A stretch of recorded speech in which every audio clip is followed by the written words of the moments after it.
هێزەکانی هاوپەیمانان سیانزەی هێرشی ئاسمانیان بۆ سەر مۆڵگەکانی داعش لە عێراق و سووریا ئەنجامدا و پێدەش داوای لە ئەمریکا کرد بەردەوام بێت لە ناردنی چەک بۆ کۆبانێ. هێزێکی پێشمەرگە بە چەکی قورسەوە بەرەو کۆبانێ بەڕێکەوتووە و سەرۆکی پێدەش دەڵێت یەپەگا ئامادەکاری کردووە بۆ چوونە ناوەوەی پێشمەرگە بۆ کۆبانێ. وتەبێژی حکوومەت یاریێم ڕایگەیان تا کۆتای ئەم ساڵ هەناردەکردنی نەوت بۆ 450,000 بەرمیل نەوت لە ڕۆژێکدا بەرز دەکرێتەوە، بەوەش بەشە بۆ جێرێم دابین دەکرێت.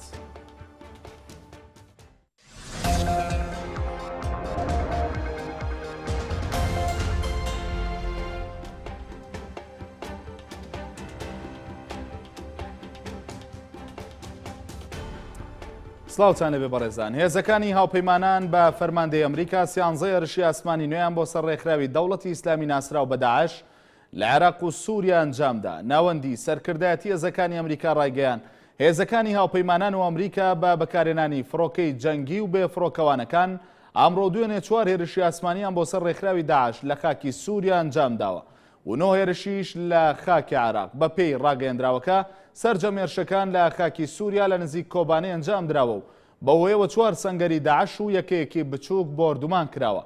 لە 2 هێرشی ئاسمانی نزیک فەلوجە لە خاکی عێراق یەکەیەکی بچووکی داعش و زرێپۆشێک بۆردومان کراوە. هەروەها لە 4 هێرشی ئاسمانی نزیک بەنداوی موسڵ یەکەیەکی بچووک و سەنگەرێک و بنکەیەکی لۆجستیکی و ئۆتۆمبیلێکی سەر بە داعش تێکشکێنراوە. لەلایەکی دیکەوە لە هێرشێکی ئاسمانی لە ڕۆژاوای بەغدا یەکەیەکی بچووک و تەلارێکی ژێر کۆنتڕۆڵی داعش ڕوخێنراوە. لە هێرشێکی دیکەشدا لە ناوچەی شنگال 6 ئۆتۆمبیل و سەنگەرێکی داعش بۆردومان کراوە. هەروەها لە باکووری ڕۆژاوای حەدیسە تەلارێکی ژێر کۆنتڕۆڵی داعش کە وەک کۆگا بەکاردەهات ڕوخێندراوە. ئاماژە بەوەش کراوە کە هێرشەکانی خاکی سووریا و عێراق بوونەتە هۆی سنووردارکردنی پێشڕەوی داعش. ئەوەش ئاشکرا کراوە لە ئۆپەراسیۆنەکانی خاکی عێراقدا لەگەڵ ئەمریکا، وڵاتانی فەڕەنسا و شانشینی یەکگرتوو بەلجیکا و دانیمارک و هۆڵندا لە ئۆپەراسیۆنەکانی سووریا و یاخود سووریاش سعودیە و ئیمارات و ئوردن و بەحرین بەشداریان کردووە.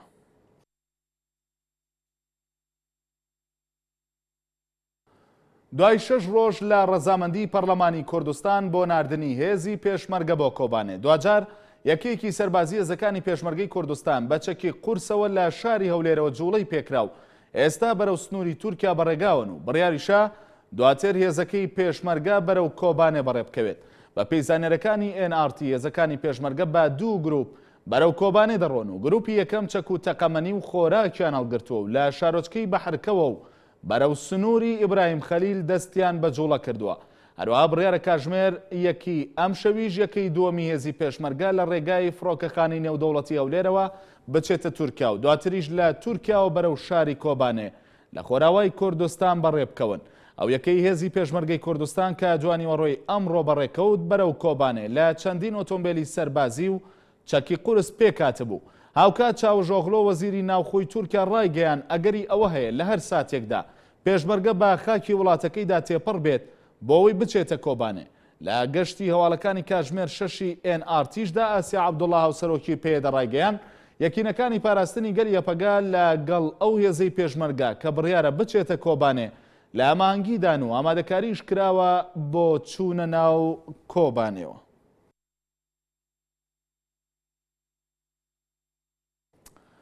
هاوسەرۆکی پارتی یەکێتی دیموکراتیک پێدا ڕایگەیان چەکدارانی داعش ڕۆژانە هێزی زیاتر لە بەرەکانی شەڕ لە کۆبانێ کۆ دەکاتەوە.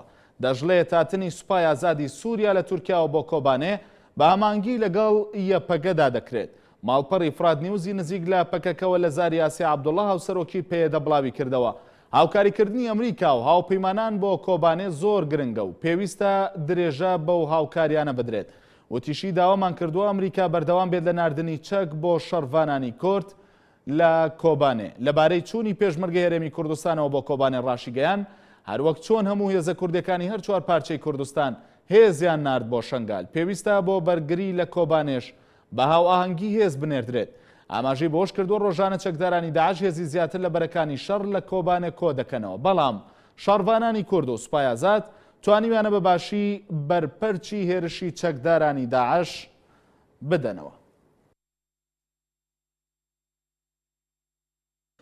لە سلێمانی گەنجێک دوای بریندارکردنی سێ هاوڵاتی لەلایەن هێزە ئەمنیەکانەوە تەقەی لێکراو بە برینداری دەستگیر کرا. کاتژمێر نۆی ئەم شەو گەنجێک کە بەوتەی شایەت حاڵەکان مادە کەحوولەکانی خواردبەوە لە گەڕەکی ئاشتی شاری سلێمانی بەچەکەوە وەستا بوو ناو بەناو تەقەی دەکرد و کار بەوتەی شایەت حاڵەکان سێ کەسی بریندار کردووە و ڕووی چەکەکەی لە هاوڵاتیان و هێزە ئەمنیەکان دەکرد و هێرشی کوشتنی لێدەکردن.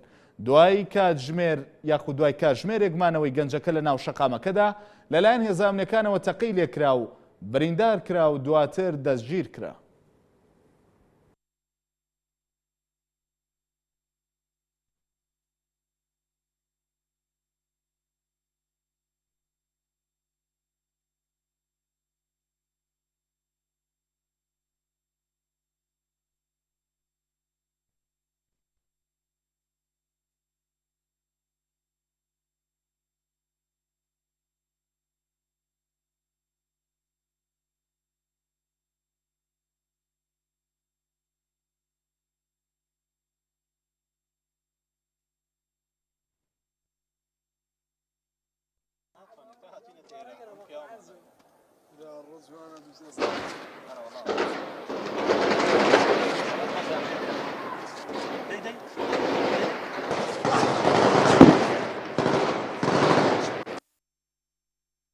وتەبێژی حکوومەتی هەرێم ڕەتی کردەوە هاوپەیمانان بەڵێنی پێدانی هێلیکۆپتەریان دابێتە هەرێم و ڕایگەیان تەنها بەڵێنیان داوە تاوتوی داواکەی هەرێم بۆ پێدانی هێلیکۆپتەر بکەن. دوایەوەی ڕۆژنامەی شەرق لەوسەد لە سەرزاری سەفیندزەی وتەبێژی حکوومەتی هەرێمەوە بڵاوی کردەوە هاوپەیمانان بەڵێنیان داوە هێلیکۆپتەر بدەنە هەرێم. سەفیندزەی لە ڕوونکردنەوەیەکیدا ڕەتی کردەوە هاوپەیمانان وها بەڵێنێکیان دابێتە هەرێمی کوردستان. ئاشکراشی کردووە حکوومەتی هەرێم داوای هێلیکۆپتەر و چەکی قورسی دژە تانگ لە هاوپەیمانانی کردووە، بەڵام لە بەرامبەردا هاوپەیمانان تەنها بەڵێنیان داوە تاوتوی داواکەی هەرێم بکەن و دواتر بە فەرمی وەڵامی حکوومەتی هەرێم بدەنەوە.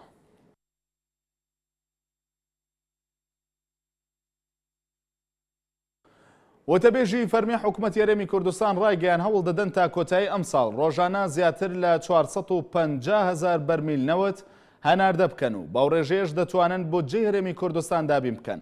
سەفیندزەی وتەبێژی حکوومەتی هەرێم لە میانەی دیوی دووەمی هەواڵی هەناردەکیدا ڕایگەیان ڕێژەی هەناردەکردنی نەوتی هەرێم لە زیادبووندایە بە جۆرێک تا کۆتایی ئەم ساڵ هەوڵ دەدەن ڕۆژانە زیاتر لە 450,000 بەرمیل نەوت هەناردەی دەرەوە بکەن.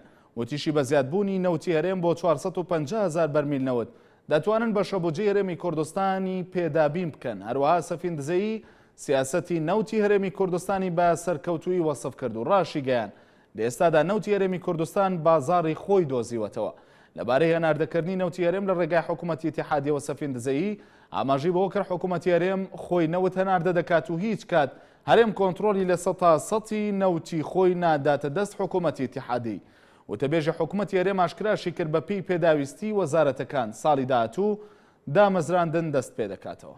دەگاتە ڕێژەی 450-500,000 بەرمیل لە ڕۆژێکدا ئەو کاتە دەتوانێت بە تەواوی بگوترێ کە ئەو 170 لە بەغدا لە بۆ هەرێم دەبوایە بێتن بە فرۆشتنی ئەو بڕە نەفتە دەکرێت تەختەی ئەو بودجەیە بکرێتن و ئەوەش کاتی دەوێتن و هەنگاو بە هەنگاو دەگەین ئەو قۆناغا. بەڵام بە پێی راپۆرتەکانی ئەوەلی کە ئێستا لە بەردەستی حکوومەت و وەزارەتی سامانە سروشتیەکانە تا کۆتایی ئەم ساڵ ئەو ڕێژەیە کە ئێستا نزیک 250,000 بەرمیلە لە ڕۆژێکدا تا کۆتایی ئەم ساڵ دەگاتە 450,000 بەرمیل و احتیمالی شەیە زیاتریش بی.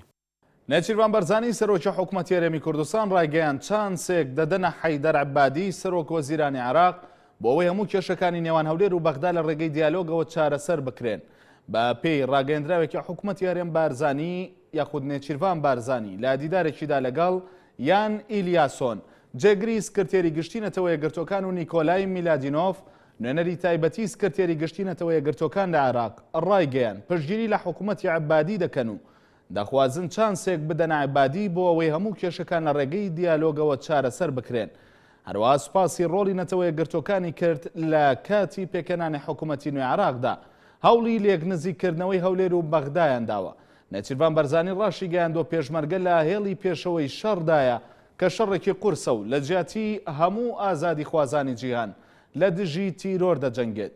دووپاتیشی کردەوە هەرێمی کوردستان پێویستی بە هاوکاری و یارمەتی زیاتری سەربازی و مرۆیی کۆمەڵگەی نێودەوڵەتی هەیە.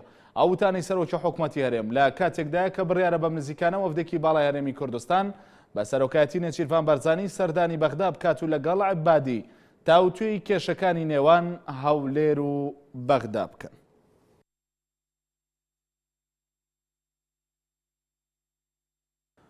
پارلەمان پرۆژە یاسای زمانە فەرمیەکانی هەرێمی کوردستانی تاوتوێ کرد و بە پەیجی پرۆژەکەش کوردی وەک زمانی فەرمی لە دام و دەستگاکانی هەرێم ناساندووە و تورکمانەکانیش داوا دەکەن مافی ئەوان وەک کەمینان نەتەوەیەک و زمانی تورکمانی ڕەچاو بکرێت.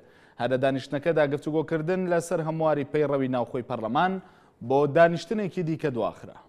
بەبەستی گفتوگۆکردن لەبارەی دیاریکردنی زمانێکی فەرمی بۆ هەرێمی کوردستان، پەرلەمانی کوردستان دانیشتنێکی ئەنجامدا و پرۆژە یاسای زمانە فەرمیەکانی هەرێمی کوردستانی تاوتوێ کرد. هەروەها پەرلەمان لیژنەیەکی پێکهێنا بۆ تاوتوێکردنی پرۆژە بڕیاری هەمواری پەیڕەوی ناوخۆی پەرلەمان و ئەوەی بۆ دانیشتنێکی تر دواخست. ئەندامێکی پەرلەمانیش دەڵێت هەرچەندە دەستوری عراقی دانیناوە بە زمانی کوردی لە پاڵزمانی عەرەبیدا، بەڵام لە ئاستی هەرێمی کوردستان هێشتا کار بۆ ئەوە نەکراوە.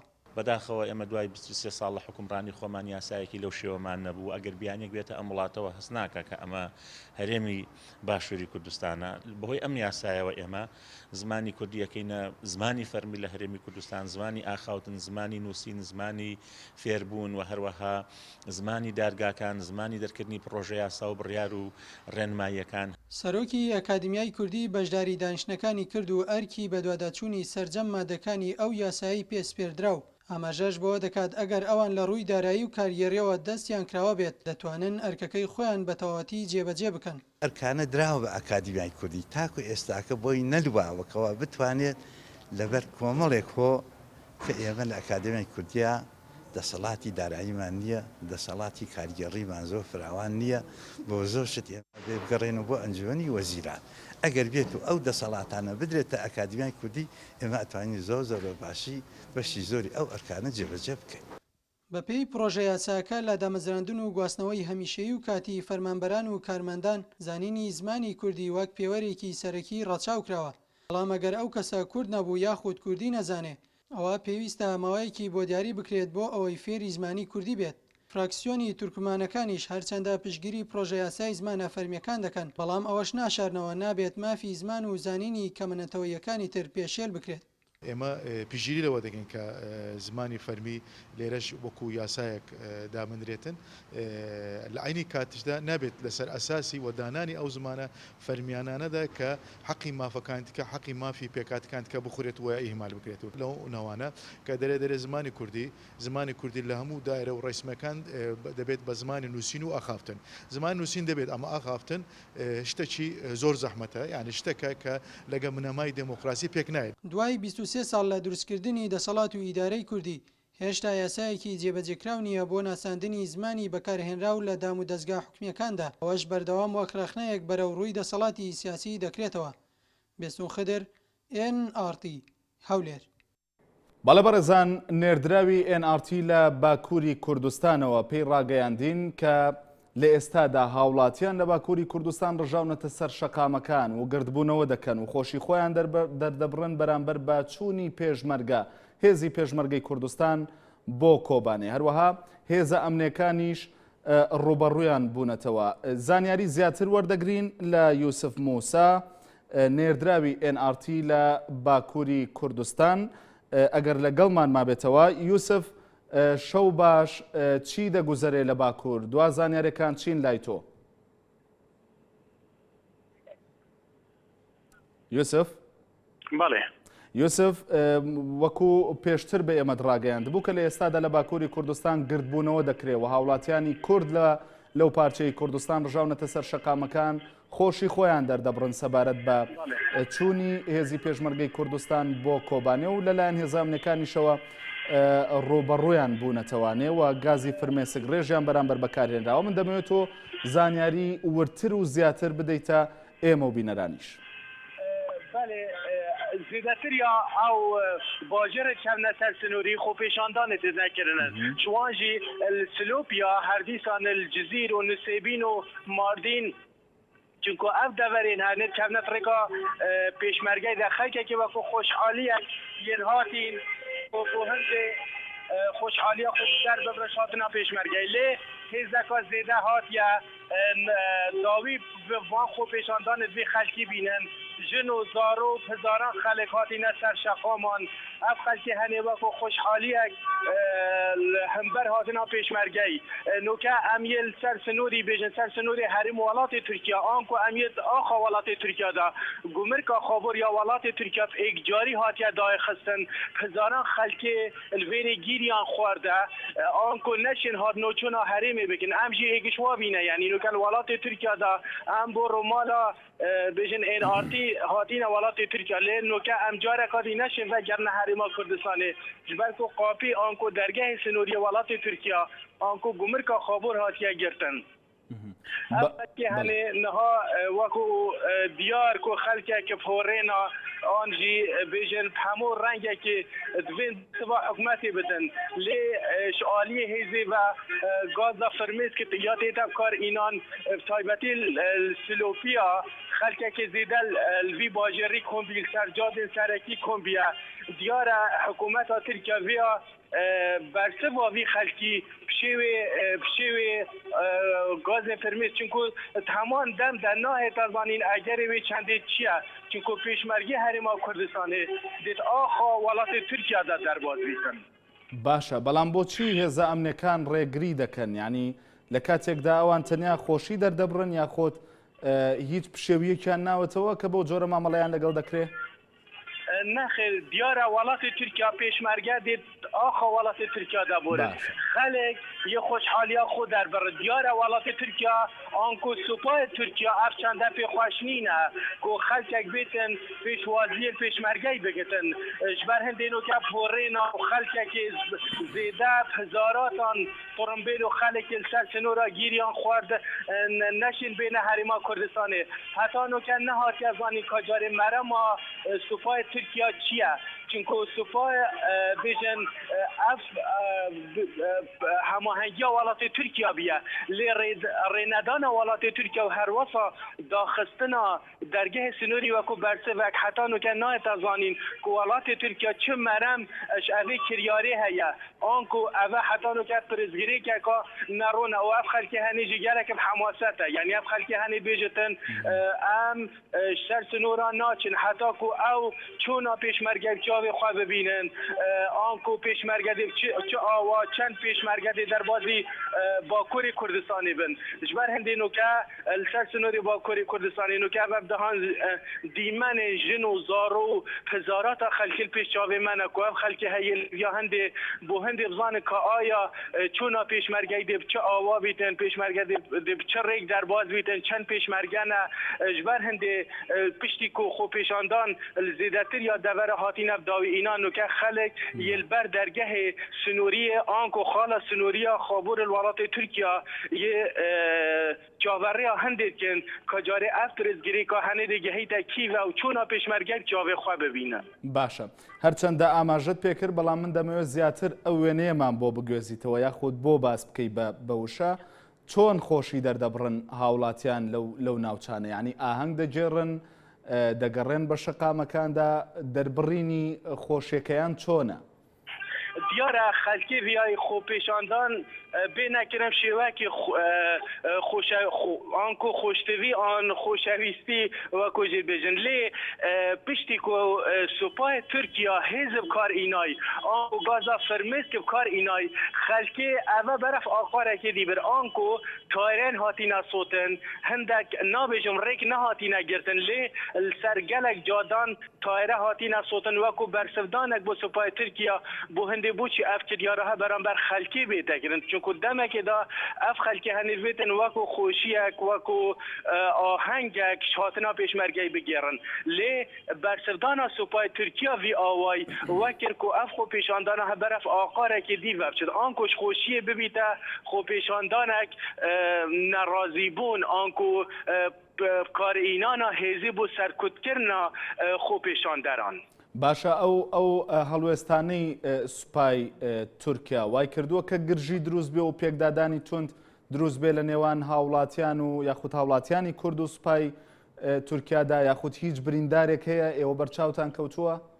جاري الدفر سلوبيا والجزيرة روجانا هكر اف هالويستي هنجينا بت روجانا خو پیشاندان الوان هر دو دورات اینا کرن حتی نوکه جاری هیشتا نرمیک دوی پرزگیری که ده هیا آنکو اف خلکی سر سنورا جاری هیش او به هیزا هاتیب کار اینان نبیا جهنده کو ببتا تقا کرن آنکو لی حتی نوکه تنه غازا فرمز که تیتا کار اینان تایبتیت ناوا سلوپ یاده یعنی هم نوکه ناوا سلوپ یاده ده هاتی نقاپی آنکو الخارا سنوریا خابور یعنی هم خلکه که نش یا خلکه که جه خربابون همو هاتیا والا کرن غاز یا هاتیا کار اینان اف خلکه هنه کس ناوا باشه ریدل هویا پیشمرگی نمایه آنکو کس جه خود نمایه اف خلکه هنه ناچار بین بهنه بر خالا سنوری بهنده هلویست خود در ببرن الخالا سنوری جی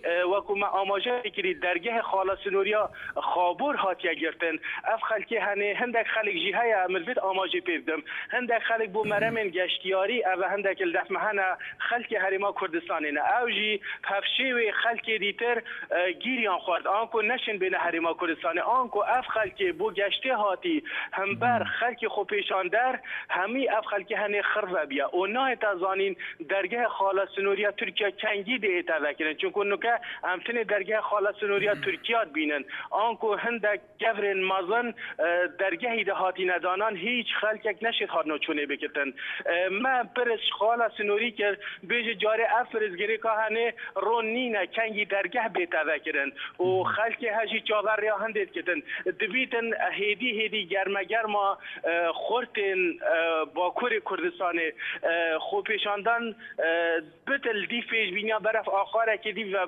تایبتی نوکه آهنگ تینگرم تایبتی پشتی بسلدان سپاه ترکیه نوکه خلکه که آهنگ گرن اول سر سنوری نوکه شهیان تینگران جاره سپاه ترکیه دیاره نزیکی خالا سنوری نبیه پتر اوید هنت ناوا باجر سلوپیا و جزیره دا و نسیبین و هر وصا اف دورین سنوری هاتین افکار اینان نوکه خلکه که سر سنوری خوشی شاهیات گرن دعوت اینه کرن خلکه که سر جهن بلنجی تایرا آنکو کلوپلیت اینه صوتن اجدار و هردیسان تایران بله یوسف ئەوەندەی زانیاریت هەبێت ئەو هێزا یاخود هێزی پێشمەرگەی کوردستان لە ئێستادا لە چ شوێنێکان گەیشتوونەتە باکوور؟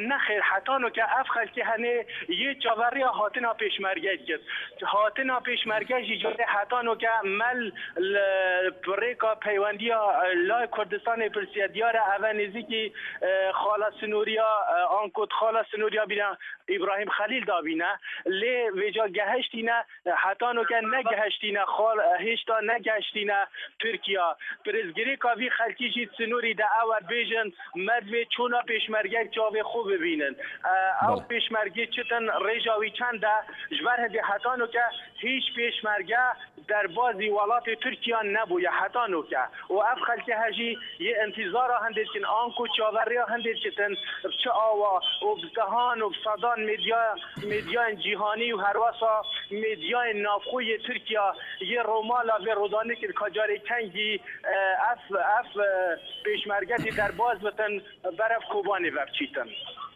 بەڵێ باکوور خۆشی دەردەبڕێ بۆ چوونی پێشمەرگەی کوردستان لە باشوورەوە بۆ ڕۆژئاوا دیمەنێکی جوانە سوپاس بۆ یوسف موسا لە ناوچە سنوورەکانی باکووری کوردستان بەردەوامین تەندروستی سلێمانی ڕایگەیان بڕی 6 تەن دەرمان دەنێردرێت بۆ سنوورەکانی ڕۆژاوای کوردستان بە مەبەستی هاوکاریکردنی خەڵکی ڕۆژاوە بەڕێوەبەری گشتی تەندروستی سلێمانی ڕایگەیان بە هاوکاری سەندیکای دەرمانسازان و چەند کۆگایەکی دەرمان و کۆمپانیایەک توانیان بڕی 6 تەن دەرمان کۆبکەنەوە و لە دوانیوەڕۆی دوێنێشدا پێداویستە پزیشکەکانیان ڕەوانی سنوورەکانی ڕۆژئاوا کردووە ڕوونیشی کردەوە ئەوان دەرمانەکان دەنێرنە سنوورەکان و لەوێوە دەگەێنرێنە ناو یاخود ئەو ناوچانەی کە پێویستیان بە دەرمان هەیە پێداویستە پزیشکەکانیش پێکاتبوون لە کانۆلاو سەرنجی ئاو و مەقتەر و چەندین پێداویستی دیکەی جۆراوجۆر وەکو شاری سلێمانی وەکو سندیکای دەرمانسازان و هەندێک لە کۆگا و کۆمپانیەکان ئەوەی کە پێویست بێ بۆ بەشی فریاکەوتن ئێمە ئەمڕۆ نزیکەی 6 تەن دەرمان بۆیان ئەنێرین بۆ دیو ئێمە هەتا حدود ئەم دەرمانانە ئەنێرین لە حدودی شەوە خەڵکێکەیە وەریەگرێ بۆ شوێنەی کە مەبەستمانە و لە ئایندەدا بۆ ئەوێ. یاریدەدەری لیژنەی دارایی پەرلەمانی کوردستان دەڵێت حکوومەت هێرێم زیاتر لە 1 تریلیۆن و 500 میلیارد دیناری بە قەرز داوەتە دوو کۆمپانیا حیزبی بێ ئەوەی بزانرێت کەی و چۆن دەدرێتەوە. وەزارەتی داراییش بە ئاگایی خۆی لەسەر بابەتەکە دەربڕی و جەخت دەکاتەوە کە هیچ زانیاریەکیان لەو بارەیەوە نییە و پەرلەمانیش لیژنەیەکی بۆ بەدواداچوونی پێکهێناوە. ئەنجومەنی وەزیرانی هەرێمی کوردستان لە ڕێی پرۆژە بڕیارێکەوە دەیەوێت قەرزی دەرەکی بکات وەک هەنگاوێک بۆ چارەسەرکردنی ئەو قەیرانە دارایی هەرێمی کوردستانی گرتوتەوە. بەڵام بەپێی بەدواداچوونەکانی لیژنەی دارایی پەرلەمانی کوردستان حکوومەتی هەرێم زیاتر لە 1 تریلیۆن و 500 میلیارد دیناری بە شێوەی قەرز داوەتە ژمارەیە کۆمپانیا کە دەوترێت ئەو کۆمپانیایانە سەر بە دوو حیزبی دیاریکراون. هەر بەپێی بەدواداچوونەکان ئەو بڕەپارەیە نازانرێت کەی و چۆن دەدرێتەوە. ئەوەی کە ناتەبیعیە لەم پرسا ئەوەیە حکوومەتی هەرێمی کوردستان لە ماوەی ساڵانی ڕابردووە تاوەکو ئەم ساتە تریلیۆن 500 میلیارد دیناری داوە بە کۆمپانیاکان بە قەرز کە بەشێکی ئەم کۆمپانیانە بەوەی پشتیوانی حزبی و تا دواتر بە پێ بە دواداچوونانی کە ئێمە کردومانە گرفتەکە لەوایە بەشێکی زۆری ئەم پارەی کە حکوومەت بە قەرز داوە بم کۆمپانیانە بەشێکیان لە سایەکە ئەو فائیدەیە ئەچێتە سەری وەتان کەمتر وە زۆری نەشی ئێستا ئەوەی کە هەیە نزیک بۆ تۆ لە سا هەشتونی. وەزارەتی دارایی هەرێم بڕی زیاتر لە 3 تریلیۆن دیناری بە شێوەی قەرز لە لای هاوڵاتیانی هەرێمی کوردستانە کە بە مەمەستی پێشینەی خانوبەرە و هاوسەرگیری و کشتوکاڵی و پیشەسازی وەریانگرتووە. لە ڕووی یاسایەوە ئەو قەرزەی لای هاوڵاتیانە نافەوتێت و تەنها دانەوەکەی دوا دەکەوێت. بەڵام ئەو کۆمپانیانەی لە ماوەی ڕابردوودا ئەو پارەیان بە ناوی قەرز وەرگرتووە تا ئێستا بێدەنگی لێکراوە و وادەی یاساییان بەسەر چووە. و ئێمەش وەکو لێژنەی یاسایی لەبەرەوەی لە اختصاصی وانە هەر شتێک تعارض نەگەل لەگە یاسا ئێمەش پشتگیریان دەکەین لە چوارچێوەی یاسا. لەبارەی ئەو قەرزەی کە حکوومەت لای چەند کۆمپانیایەکە وتەبێژی وەزارەتی دارایی هەرێم بێ ئاگایی خۆی لەو بارەوە دەربڕی و ڕایگەیاند هیچ زانیارێکی لەو بارەوە نییە. ئەو پێچەوانی ئەو فەلسفەی کە حکوومەتی هەرێمی کوردستان گردێتە بەر لە فەلسفەی ئابووری کە بەرەو بازاری ئازاد دەچێت چکە لەسەر ئاستی وڵاتانی جیهان ئەوانەی کە لە سیستەمی سەرمایه‌داری یا تێکەڵاو بەکاردەهێنن یا پەیڕەو دەکەن دەبێت پشت بە کەرتی تایبەت بەستن بەداخۆ ئێمە کەرتی تایبەت پشت بە حکوومەتی هەرێم دەبەستێ ئەوەش وا دەکاتن کە گەشەی ئابووری یا بازاری هەرێمی کوردستان هەمیشە بێ بازاری هەبێت. بەپێی پەیڕەوی ناوخۆی پەرلەمانیەکان مافی بەدواداچوون و لێکۆڵینەوەیان هەیە لەسەر بابەتە هەستیار و چارەنووسسازەکان بەتایبەت ئەوانەی تایبەتن بە پرس هاوڵاتیانەوە. لە ئێستادا لەگەڵ بەدواداچوونی لیژنەی دارایی پەرلەمان و وەزارەتی داراییش سەرقاڵی پێکهێنانی لیژنەیەکە بۆ بەدواداچوون لەو بابەتە و بڕیارە کۆبوونەوەیەک لە نێوان لیژنەی پەرلەمان و وەزارەتی دارایی ئەنجام بدرێت. شێمە جاف NRT هەولێر. کێشەی کەمی غاز و بەرزبوونەوەی نرخەکەی هاوڵاتیانی شاری هەولێری نیگەران کردووە. فرۆشیارانی غازیش ئاماژە بۆ دەکەن ماوەی 3 ڕۆژە 1 لەسەر 3 ئەو بڕەغازەی پێشویان بۆ دێت و بەڕێوەبەری کارگەی غازی هەولێریش دەڵێت وەکیلەکانی فرۆشتنی غاز بە نرخی پێش و غاز دەفرۆشن. دوای کەمبوونەوەی غاز لە پارێزگای سلێمانی و چەند قەزایەکی دەوروبەر لە ئێستادا کێشەکە پارێزگای هەولێریشی گرتوتەوە. ماوەی 3 ڕۆژە کەمی غاز و دەستنەکەوتنی و بەرزبوونەوەی نرخەکەی هاوڵاتیانی شاری هەولێری تووشی نیگەرانی کردووە. لە ئێستادا هاوڵاتیان ڕوو لە هەردووکانێکی غازفرۆشی دەکەن یان دەستیان ناکەوێت یاخود نرخەکەی بەرز بۆتەوە. بەشێک لە هاوڵاتیانیش ئاماژە بەوە دەکەن لەگەڵ دروستبوونی هەر کێشەیەکدا هاوڵاتیان باجەکەی دەدەن. بەڵێ ئەوە چەند ڕۆژێکە وا هەز دەکرێ غاز کەم بۆتەوە لە هەولێر کەم بۆتەوە لێرە بەس هۆیەکەی کەس نازانی سەبەکەی تقریبا ئەو 3 ڕۆژە وای لاتوە. وڵا هۆکارەکەی دەرێن لە سلێمانی عەلەسەر تۆزێک ئەزمە دروست بووە بەڵام لێرە بەشێوەک غازەیە بەڵام نازانم ئەو خاوەن غاز فرۆشەکان بۆ دایانخستووە تا بەخۆیان ئەزمەکەشیان زیاتر دروست کردووە بەهۆی نرخەکەی گرانکردنەوە. ساڵی 2014 بۆ هەرێمی کوردستان پڕ قەیران بووە. قەیرانی ئەمنی و سیاسی و ئابووری، دواکەوتنی موچەی فەرمانبەران و بەرزبوونەوەی نرخی بەنزین و لە ئێستاشدا کەمی غاز و بەرزبوونەوەی نرخەکەی بەرۆکی هاوڵاتیانی گرتووە. فرۆشیارانی غازیش ئاماژە بەوە دەکەن ماوەی 3 ڕۆژە یەک لە سەرسەی ئەو بڕێی جاران غازیان بۆ دێت بۆیە گرفتەکە دروست بووە. ئێ هەولێرە ڕۆژانە پێویستی بە 20,000 غازیە هێستا 5,000 غاز داتە خەڵکی ئەو لۆری حکومیانەش هەموو دەیفرۆشنەوە کابرا بە 6,000 ناچی لە کۆرانە فرۆشی بە 10,000 دەفرۆشی داتەوە توجاری ئێستاوە مە لەکوانە بە 8,000 دەفرۆشن بە 9,000 دەفرۆشن بەخۆی بە 6 بە هەفتی دەمان فرۆشت ئیشەکەشان لەمە تێکدایە. ئەگەرچی غاز لە کارگەی گشتی هەولێر نرخی 6,000 دیناری بۆ دیاری کراوە بەڵام لە ئێستادا و لەگەڵ کەمبوونەوەی لە شوێنێکەوە بۆ شوێنێکی تر دەگۆڕێت واتە لە هەندێک شوێن لە ناو شاری هەولێر بە 12,000 و 15,000 فرۆشراوە. سەبارەت بە کەمبوونەوەی غازیش باز لەوە دەکەن تەنها لە 3 ڕۆژی ڕابردوودا 3/6 هاتنی کەمی کردو و لە ئێستادا چارەسەر کراوە. ئێمە با بڵێن مەسئولین دێ ئەو وەکیلانەی کە بە ڕسمی غازە فرۆشن تابلیان پێوەیە عقدیان لەگەڵ ئێمە هەیە بە نرخی ڕسمی بە 6,000 پابندن ئەوەی ناو بازار بەڕاستی من لەگەڵ تانام یعنی ئەبێت چارەسەر بکرێ ئەوە چارەسەرکی بەدەست من نییە بەدەست جیهاتی ڕقابیە چاودێری بازرگانیان یەکەی دارێکان. سەرچاوی دابینکردنی غازی پارێزگای هەولێر لە کەرکووک و سەرچاوە ناوخۆیەکانەوەیە بەرپرسانیش سەرهەڵدانی قەیرانی غاز ڕەت دەکەنەوە و ئاماژە بە چارەسەرکردنی کێشەکە دەکەن. شێمە جاف NRT هەولێر. بە بۆنەی دەی محەڕەمەوە حکوومەتی هەرێمی کوردستان بڕیاریدا ڕۆژی دووشەمەی داهاتوو بکاتە پشووی فەرمی لە سەر جەم دام و دەستگاکانیدا. سەفیندزەی وتەبێژی فەرمی حکوومەتی هەرێمی کوردستان بە NRT ڕاگەیان حکوومەتی هەرێم بڕیاریدا بە بۆنەی دەی محەڕەمەوە کە دەکاتە ڕۆژی دووشەمەی داهاتوو بیکاتە پشووی فەرمی وتیشی پشووەکە سەر جەم دام و دەستگا فەرمیەکانی حکوومەتی هەرێمی کوردستان دەگرێتەوە. ئەم پشووەی ڕۆژی دووشەمەی داهاتوو بە بۆنەی ساڵیادی شەیدکردنی ئیمام حوسێنەوەیە کە بەدەی مانگی محەڕەم ناسراوە و لەلایەن شیعە مەزهبەکان یاخود شیعە مەزهبەکانی جیهانەوە بە ڕۆژێکی گرنگ دادەنرێت و ساڵانەش ڕێوڕسمی تایبەتی بۆ ڕێک دەخرێت.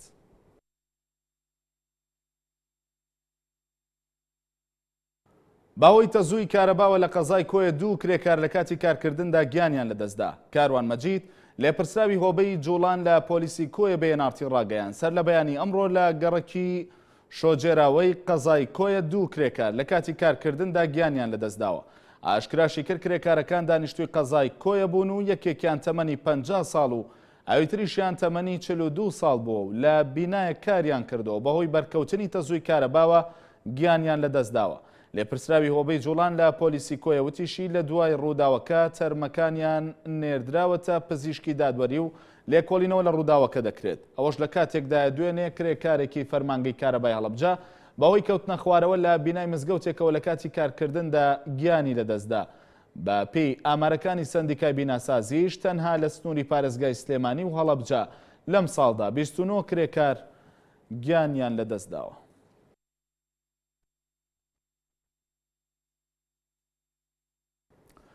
کارمەندێکی بەڕێوەبەرایەتی تەندروستی سلێمانی دوایەوەی گومانی بردننی بڕێک پارەی لێ دەکرێت لە وەسڵەکانی تاقیگەکەدا دیار نامێنێت. میران محەممەد بە NRT ڕاگەیان دوایەوەی ئاگادار کرانەوە کە گومان لە وەسڵەکانی تاقیگەی بەڕێوەبەرایەتی مانەوە و نشینگەی سلێمانی دەکرێت لێژنەیەکی بە دوواداچوونیان پێکێنا و دواتر دەرکەوت کە وەسڵەکان کەم و کوڕیان هەیە. وتیشی ڕاستەوخۆ دادگایان ئاگادار کردوەوە بەڵام لە ئێستادا تۆمەتبارەکە بێسەر و شوێنە و هێزەکانی پۆلیس و ئاسایش بە دوایدا دەگەڕێن. ئەو کارمەندەی تۆمەتبار کراوە لە بەڕێوەبەرایەتی نشینگەی سلێمانی بەشی تاقیگەی تەندروستی کار دەکات لەسەر ئامێری پشکنینی نەخۆشیەکانی ئایدز و چەند پشکنینێکی دیکە کە بۆ ئەو کەسانە ئەنجام دەدرێت لە دەرەوەی وڵات دێنەوە. لە ئێستادا ئەو کەسە بێسەر و شوێنە. هەفتەی ڕابردوو سەرۆکی بەشی مختبەر لە نشینگە هادووتی ئەوەی من هەستەکەم لە وەسڵەکان خەلەلێک هەیە. منیش لیژنەیەکی تەدقیقم نارکە بەڕێوەبەری بەشی تەدقیق بوو لە سەحەی سلێمانی بەڕێوەبەری ژمێریاری لەگەڵ دووسێ کەسی شارەزا ناردم جەردێکی وەستەکان بکەنەوە. هەر پێرێ هاتن بە منیان و دوتیان دکتۆر بەڵێ خەلەلەکە تەواوە بۆیە من یەکسەری حالەی مەحکەمەم کرد بۆ ئەوەی نەوەستین لەسەر لیژنەی لێکۆڵینەوە چەند مانجێکی پێ بچێ مەحکەمە با بڕیار بدات. ژمارە خوێندکاری زانکۆکان بەهۆی قەیرانی دارایی ساڵی نوێی خوێندن دەکەنە مۆڵەت. قەیرانی دارایی خوێندکارانی زانکۆشی گرتەوە و بەهۆیشەوە ژمارەیەک لە خوێندکارانی زانکۆ ساڵی نوێی خوێندنیان کردوتە مۆڵەت و سەرۆکی زانکۆش ئەوە پشتڕاست دەکاتەوە. ڕەوانەکردنی بودجەی هەرێمی کوردستان لەلایەن بەغداوە تا دێت قەیرانەکان لە هەرێم زیاتر دەکات. قەیرانەکان چووەتە نێوژیانی هاوڵاتیانی هەرێمی کوردستانەوە.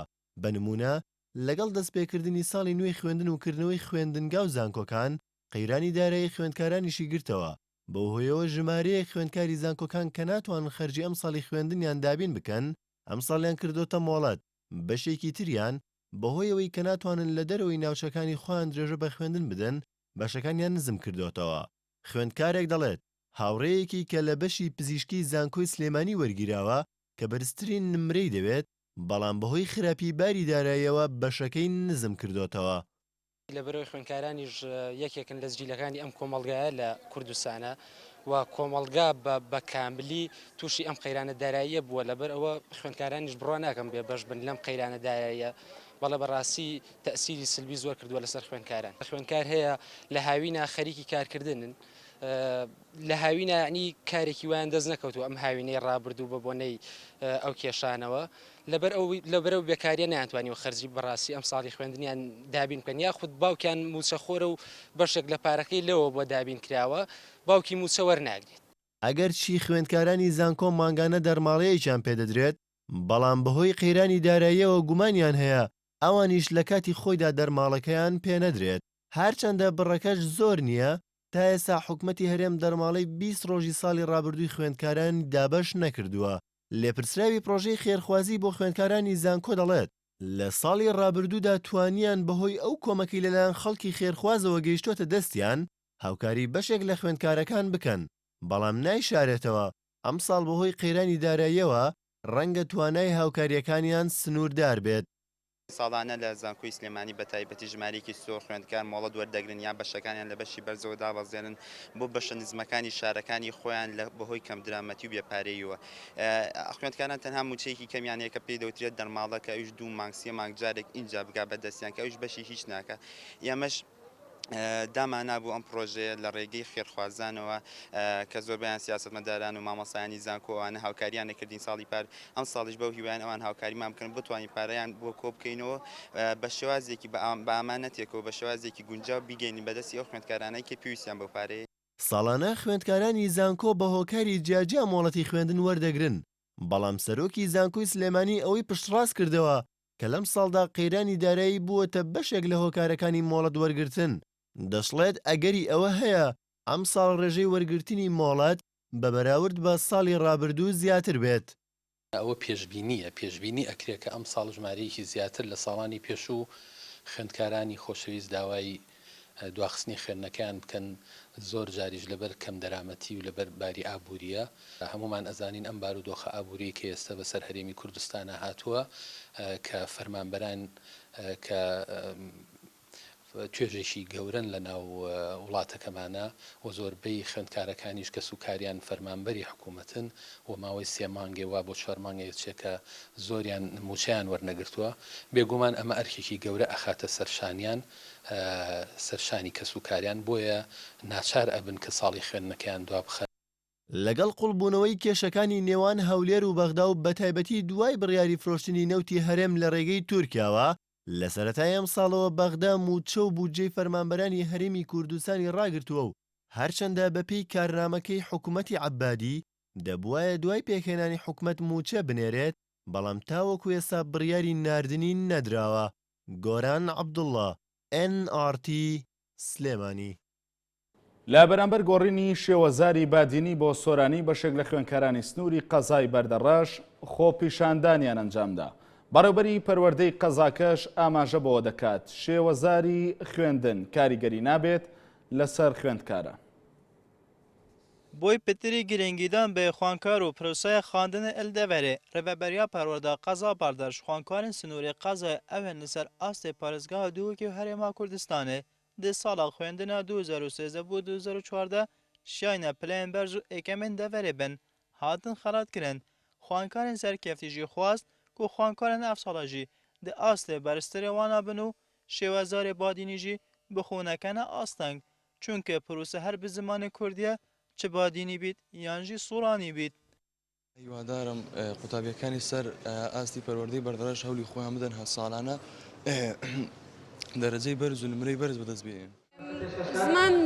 زمان هەموو زمان کوردیە چ بادینی بیت سۆرانە بیتن قوتابی ئەوەندەی لەسەر ئەوە کە بخوێنێتن و ڕاستی ئەو قوتابی کە ینی بخوێنێتن و مادی دەبێتن پێویست ناکە کە هەندە گرنگ بداتن بە زمانکە کە گۆڕای بادینی یان سۆرانیە گرنگ ئەوەیە کە بخوێنێتن چونکە زمان چ بادینی بیت سۆرانی بیم هەر زمانی کوردیە و زمانی هەموومانە زمانی هەموو ئانی قوتابیانی کوردستان.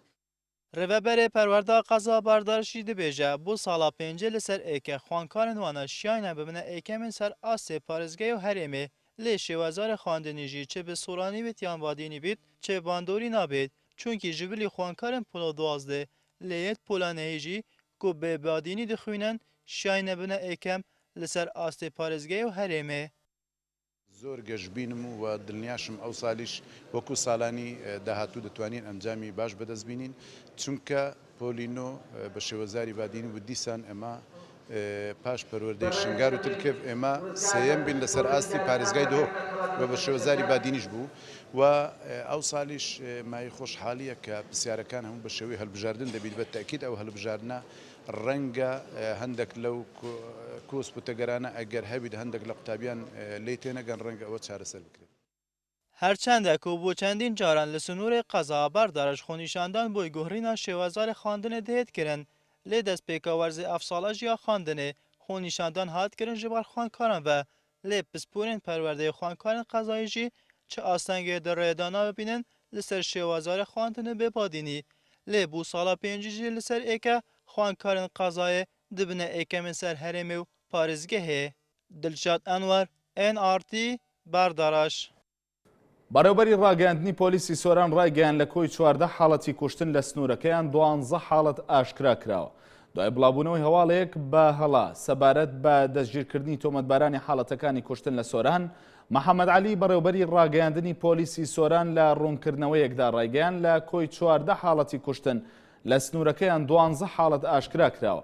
بەڕێوەبەری ڕاگەاندنی پۆلیسی سۆران ئاشکرای کرد لە کۆی ئەو حاڵەتانە تەنها 2 حاڵەتی ئاشکرا نەکراوە و وتیشی بەپێی ڕێکارە یاسایەکان هەموو تۆمەتبارێک دەستگیر دەکەن. کردنەوەک دێن دەربارەی ئەو هەواڵایی کە لە کۆی 14 حاڵەتی کوشتن تەنها یەک کەس دەستگیر کراوە راپۆرتەکە بەکو باسم کرد بە هەڵە ئامادەکرا بوو ئێمە ڕامان گەیاند بوو کە لە کۆی 14 حاڵەت 12 حاڵەتی ئاشکرا کراوە تەنها 2 حاڵەتی ماوە ئاشکرا بکرێ بەڵام بە هەڵە بڵاو کرابەوە ئێمە داواکەین کەناڵی NRT ئەو ڕوونکردنەوە بداتە بینەرانی خۆی ئەوەی دڵنیام بکاتەوە کەەوە ئێمە کە پۆلیس سۆران لە خزمەت هاوڵاتیان داینە هەموو کەس دەستگیرەکەین بەپێی ڕێکارە یاساییەکان و پەراوەکانی لێکۆڵینەوە لە ڕێگای دادگاکانی لێکۆڵینەوە لە سنوور وەرەبراتیمان سەرپەرشتی ئەکرێن و لێکۆڵینەوەی تێداکرێ ئێمە تەنها بڕێڕەکانی دادگا جێبەجێکەین بەپێی ڕێکارە یاساییەکان. بار لە کۆتایی ناونیشانەکان. هێزەکانی هاوپەیمانان سیانزەی ڕشی ئاسمانیان بۆ سەر مەڵگەکانی داعش لە عێراق و سووریا ئەنجامدا و پێداش داوای لە ئەمریکا کرد بەردەوام بێت لە ناردنی چەک بۆ کۆبانێ. هێزێکی پێشمەرگە بە چەکی قورسەوە بەرەو کۆبانێ بەڕێکەوت و ئافسەرۆکی پێدەش دەڵێت یەپەگا ئامادەکاری کردو بۆ چوونە ناوەی پێشمەرگە بۆ کۆبانێ. وتەبێژی حکوومەت یارێم ڕایگەیان تا کۆتایی ئەم ساڵ هەناردەکردنی نەوت بۆ 450,000 بەرمیل نەوت لە ڕۆژێکدا بەرز دەکرێتەوە بەوەش باشە بودجەی هەرێم دابین دەکرێت. ڕۆماڵ کۆتایی هات کاتێکی خۆش بۆ هەمولایە.